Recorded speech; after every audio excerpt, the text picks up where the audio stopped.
Hello everybody and welcome back to episode 20 of the Ages of the Sky Let's Play.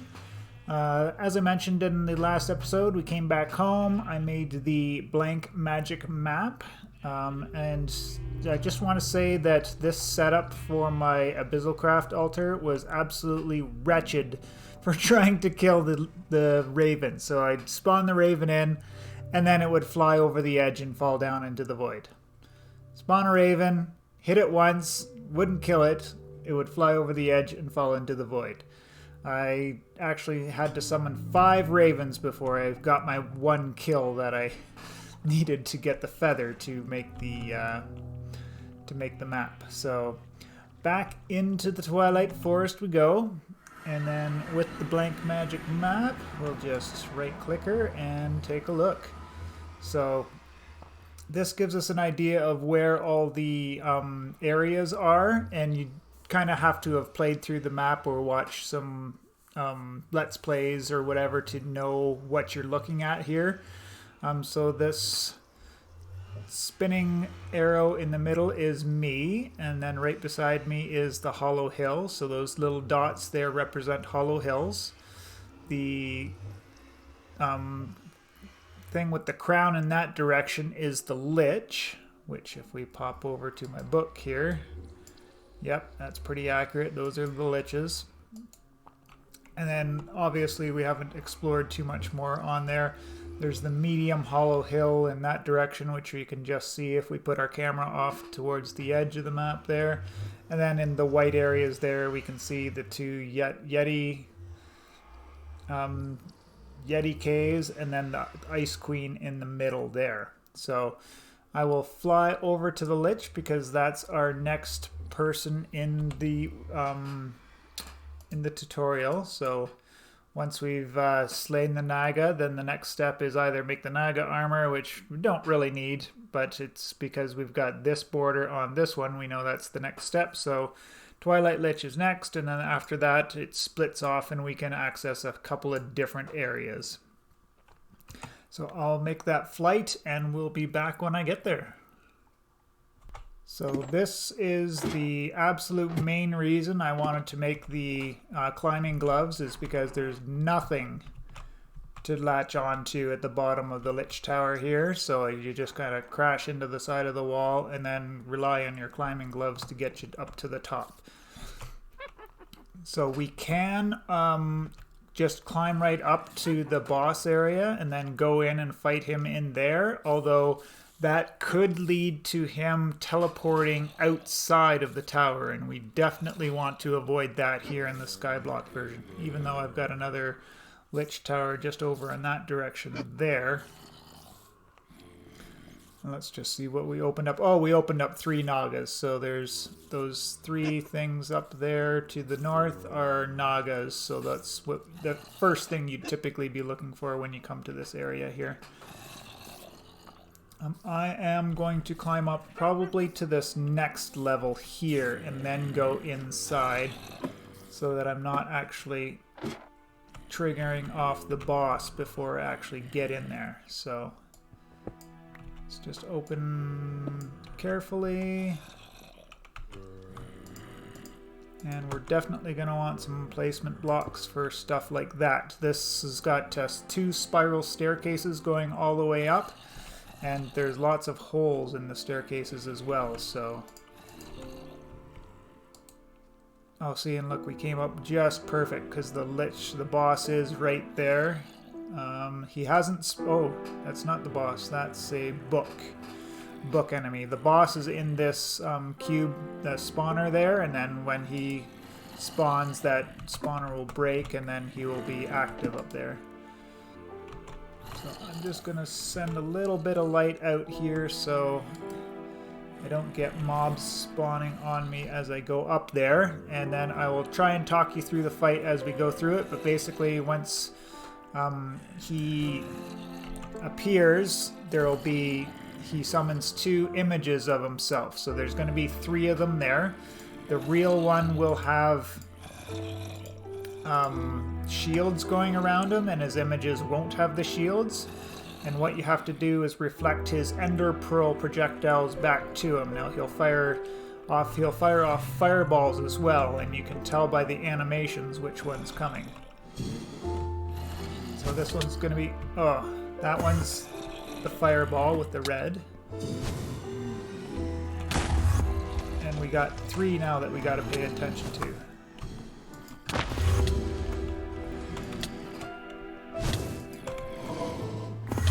Already in need of healing, so that's bad. Bad news. And I didn't switch my boots either. Yep.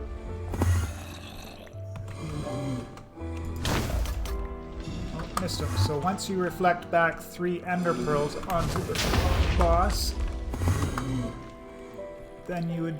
oh, man, I'm not having a good time here right now. I need to retreat, stop climbing gloves. So there's the downside to the climbing gloves. Is that sometimes you can't get out of tight situations. And I'm going to have to sit down here and heal up a little bit.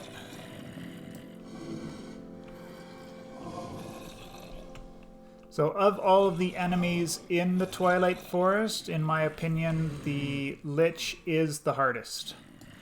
The Nagas, as you saw, was relatively easy. Didn't hit too hard and didn't have a whole lot of health. The Lich itself doesn't have a whole lot of health, but his images make things a lot trickier you have an enclosed space to fight him as well. And there's no real way to cheese him. So all those factors combine to make it a pretty scary fight, all told. Avoid the fireball. I'm going to deactivate my climbing gloves for right now. And we'll come back up here to engage.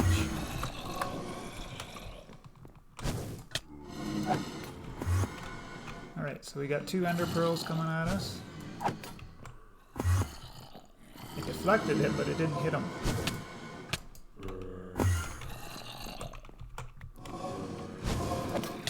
There, I finally got him with 1, and now we got fireballs.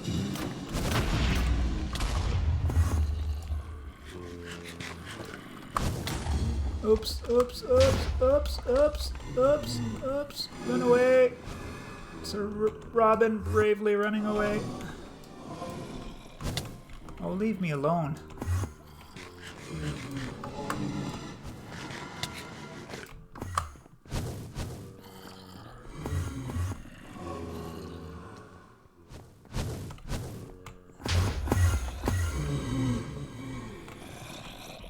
Oh.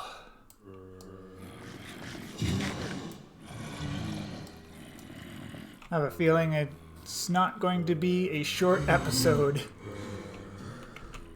Let's see, my armor isn't too bad, so we should be good on that.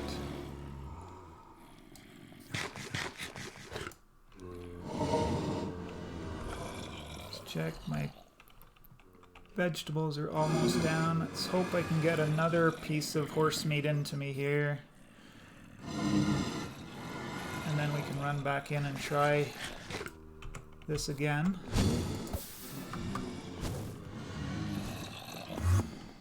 Okay, fireball coming. Ah, couldn't quite get him there. Another fireball coming. Another fireball. Quit throwing fireballs. Enough fireballs. There we go. Quick reflexes. Alright. Hopefully this will do it here, and we'll move into the second phase of the fight.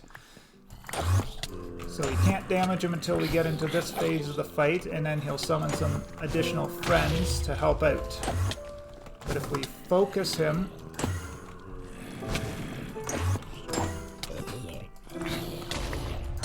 we might be able to kill him. There we go. There we go. And that was the Lich.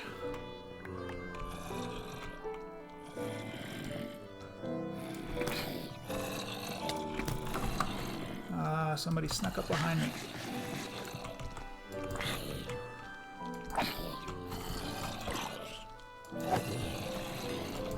Where did you guys come from?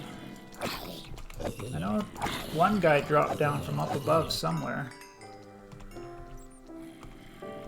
Oh, in there, there's a spawner. I see. Alright, let's stop that noise. Oh. Bunch more zombies coming. Yeah, so up this whole tower, there's a whole bunch of spawners down below.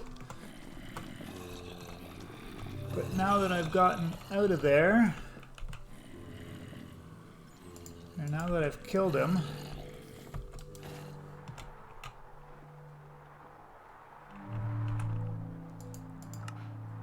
turn those back on for the flight. And let's just head back to the medium hill here that's close by the portal. Get those boots on so I don't die when I drop down.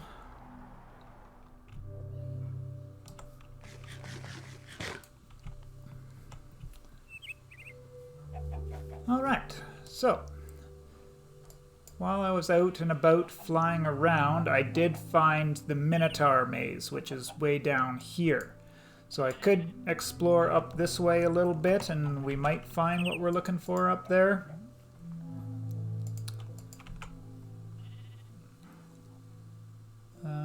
So it's possible. But, oh, I think the Minotaur is going to be off this version of the map, so I'm not going to be able to show you what it looks like on here, but yeah, what I'll do is just finish healing up here, and then we'll just go over the loot here again. So more Twilight shaders, garbage. 3 Ender Pearls, that's super amazing, I didn't expect that. Golden Boots, which is garbage. Golden Sword, which is... Actually, we can melt these down for gold. Is it really worth it, though? 4 ingots of gold.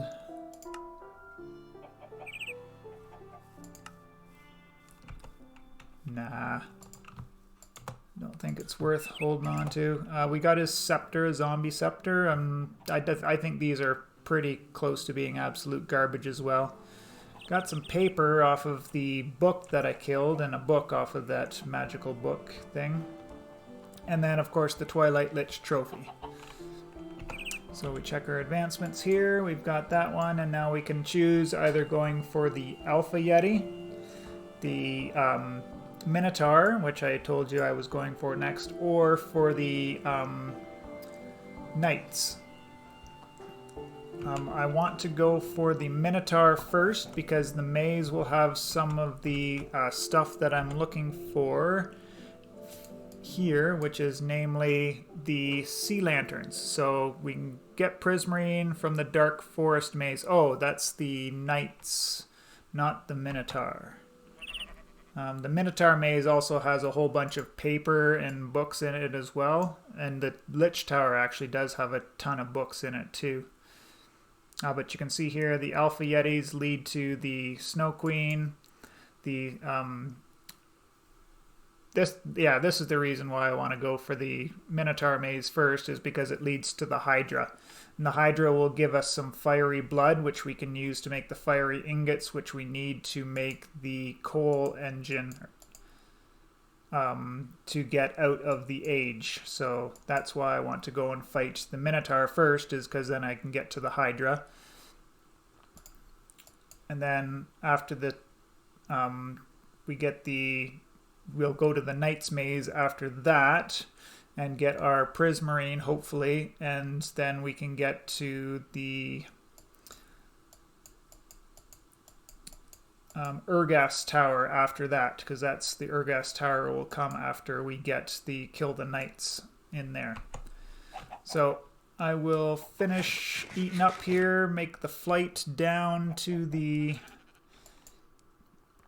Minotaur, and we'll meet back there. Alright, so here we are approaching the maze.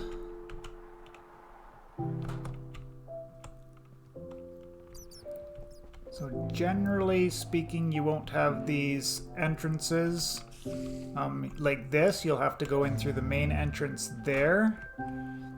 and then to get into the maze, but because we don't have an overworld here, sort of these holes in the maze kind of come out, and you can probably enter in here if we wanted to.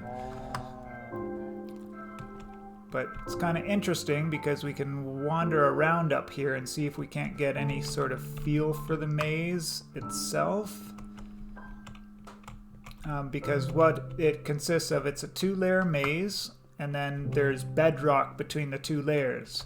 And also this maze stone here is just impossibly slow to break. You can see there how fast the progression goes up, so you can get through it.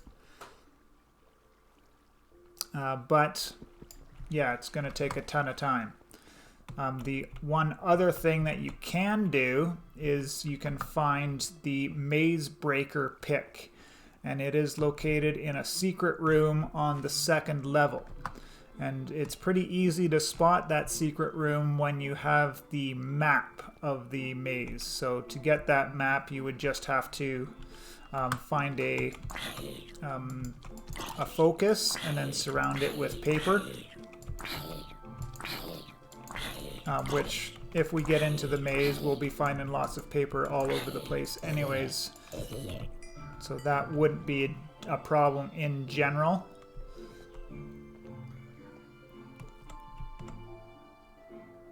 And so what I'm going to do here... Actually, let's take a look at the magic map here. Yeah, see, we're way off the map. Down at the bottom there somewhere, yeah. So this I don't need. Let's just put a few things away for right now. That I won't need. Sigil I'll probably want so that I can make some light. Shaders can go away. Paintings, yeah, maybe we'll use those. Zombie scepter.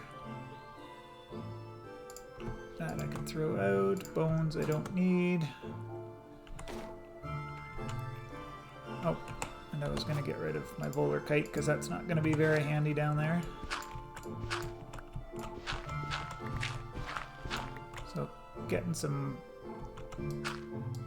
gravel there was a little bit lucky because now I got a way I can climb up and out of the maze if I get into trouble right down there. So let's dive on in and see what we got. So we're going to need to mark our way through the maze carefully so that we don't get too lost in here. So we'll keep our light sources on the right as we're going through.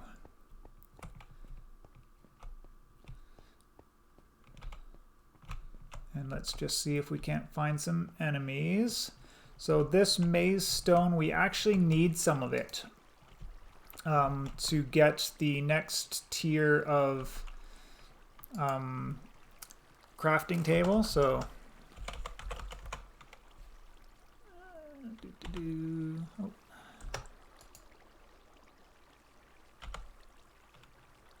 No, it's not luminous. What's the next stage after the... Oh no, I got the one after the luminous.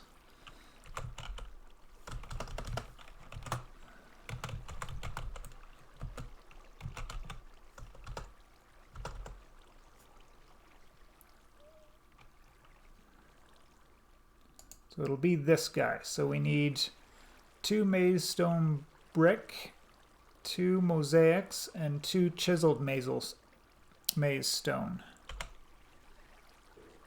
And we can chisel between them, so we just kind of need to get 6 one way or the other. And then we can chisel out what we need after that to make the celestial altar. So we have a couple of options. I showed you the first one, which is really not an option, which is trying to break the maze stone with the with a regular pick. The second option is to use either TNT or creepers,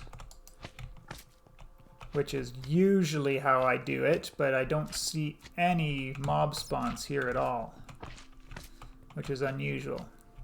So we've got these chests hidden behind these bars. About, what, 33% of the time they will be trapped. If you're really good, you can kind of spot the string that's down there that indicates a trapped chest, but you can also just listen really carefully when you open the chest. So I'm going to open the chest, sort its inventory, take what I can, and back off it if it is trapped. So I'll just shut up for a second to listen. So no, there was no trap in that one there, so good to go. So that's all I wanted out of that one. And we're kind of starting to go in a little bit of circles here, but oh, not too bad.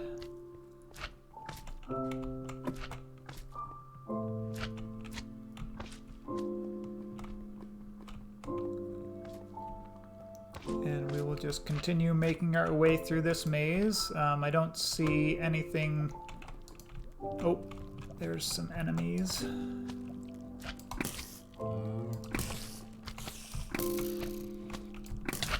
So those little slime guys will give us slime, and that's one of the main things that I want to try and kill a few of while I'm here.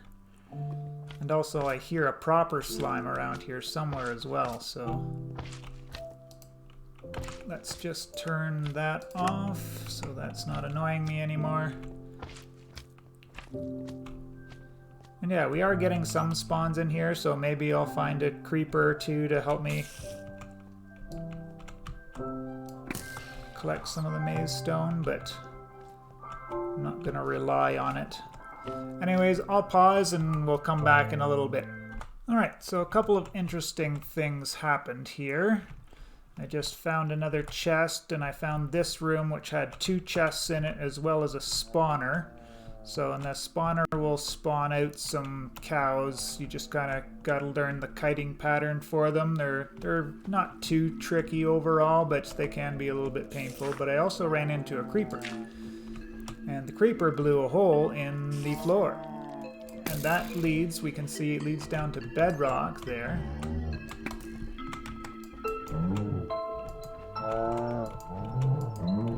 The bedrock is between the layers, but the one thing that we can do when we go down to the bedrock is see exactly where the entrance is to get down to the next level. So if we just drop down here, I can tell that's exactly where I want to go, right there. So a little bit cheaty way of getting through this, because in a regular overworld Twilight Forest, this would all, you know, it would have random world gen down here, so you wouldn't be able to see clear across and see that yep, that's exactly where we want to go to get down to the next level. And if I turn my climbing gloves on, that would help.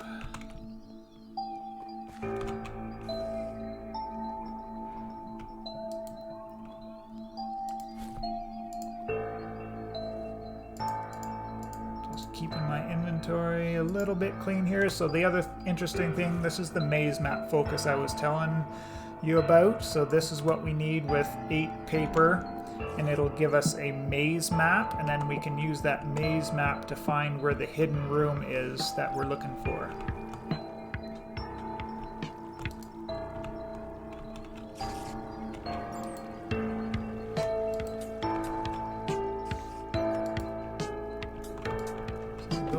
Fire beetles. They'll spit fire at you. They're annoying. Not quite as annoying as... Oh, that's a pincher beetle. It's not even a fire beetle. Those are the super annoying ones.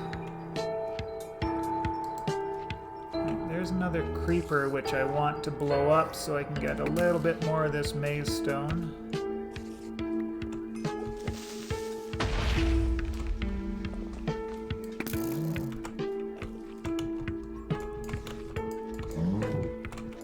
These guys do hit like trucks, so you kind of want to not let them hit you. When they go into that charging motion there, you just have to sidestep them. It's not too hard to dodge that at all.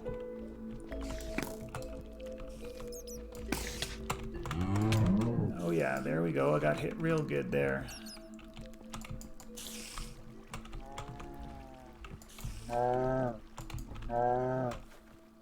So they'll charge in one big straight line.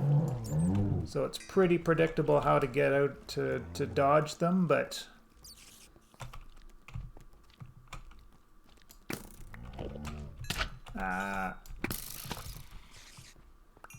So we're going to collect as much slime as I can while I'm in here, because that's pretty much one of the main sources of slime in SevTech packs is from those guys. So now that we've found the way down, I'm going to collect up some iron bars as well, because I think these are used in some recipes later on. So it can't hurt to have them. And worst comes to worst, we can always melt them down in the smeltery to make iron ingots. Anyways, once I've finished roaming around this upper level, we'll go down to the second level together. Alright, so we're about to head down to the second level here. I've got my climbing gloves on so I can escape back up if I need to quickly. And let's see, what do we got?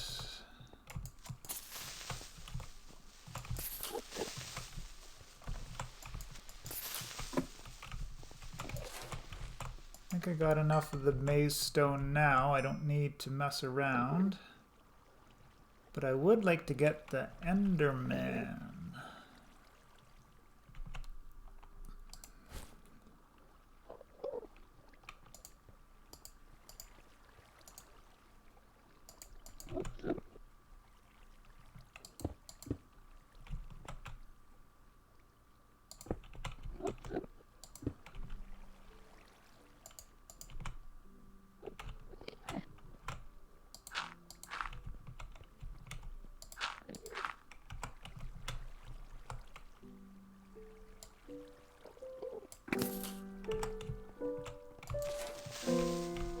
Alright, where'd the Enderman go? I'm ready for you now, sir. Not ready for you.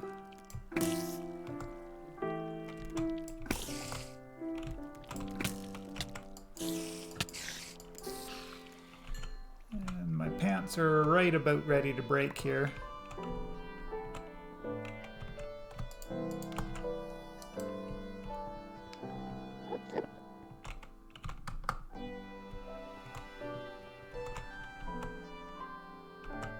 I swear I looked at him. Obviously, I did not look at him for long enough.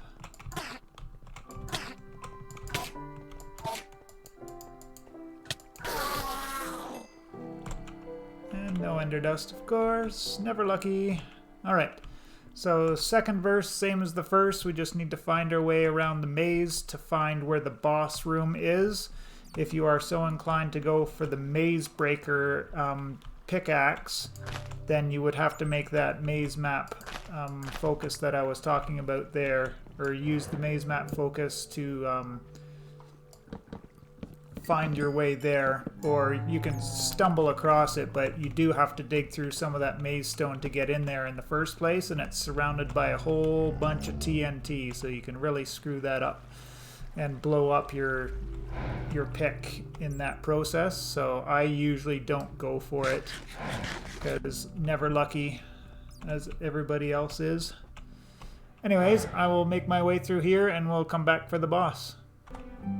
Alright, so I found the boss area. So I'll just take a look and show you what it looks like here.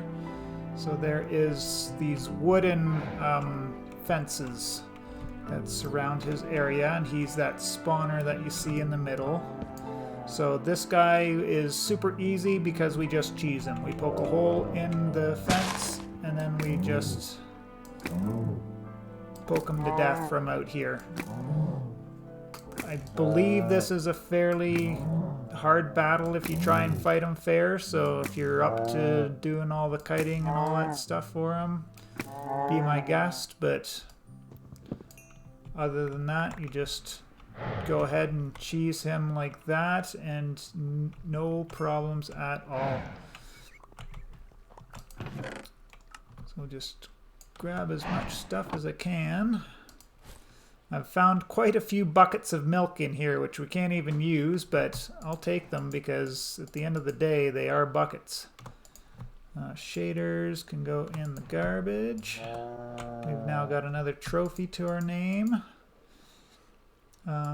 Oh, now that I have two maze map focuses, I could make the maze map, but I've already made my way to the boss, so it would only be finding my way out and or the maze breaker if you wanted to actually go and do other mazes to collect some more of the drops from in here.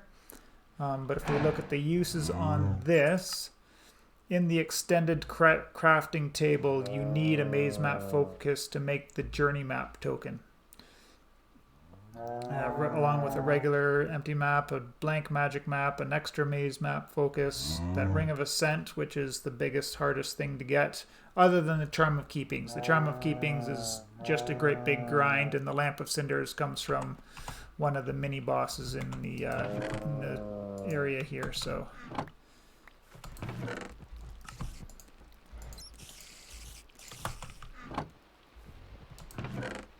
just grab some interesting stuff, and then we're out of here. I need a pair of leggings. I don't need red mushrooms.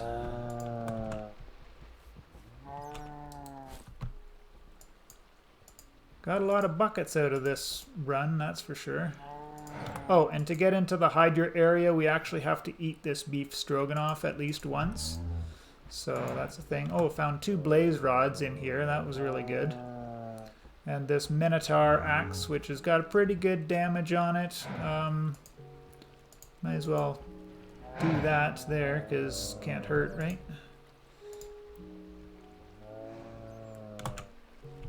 And yeah, now it's just making my way out of here. Oh yeah, I'm grabbing all the brown mushrooms I can so that I can make my hearty stews. That's it for this episode. I will head back home, unload, and yeah, we'll get prepared for the next episode, which I will be looking at finishing off the Hydra. That's another fairly straightforward fight. Just as long as you don't try to melee the Hydra, you're fine. And then after the Hydra, we will head towards the Knight's Maze, which this maze is difficult in itself, and the Knight's Maze can be, it's a different kind of maze. It's laid out a little bit differently. Rather than a big box, it's kind of stringy, so it can be a little bit more frustrating to get through, but it's a maze nonetheless. I appreciate you all, and we will see you in the next one.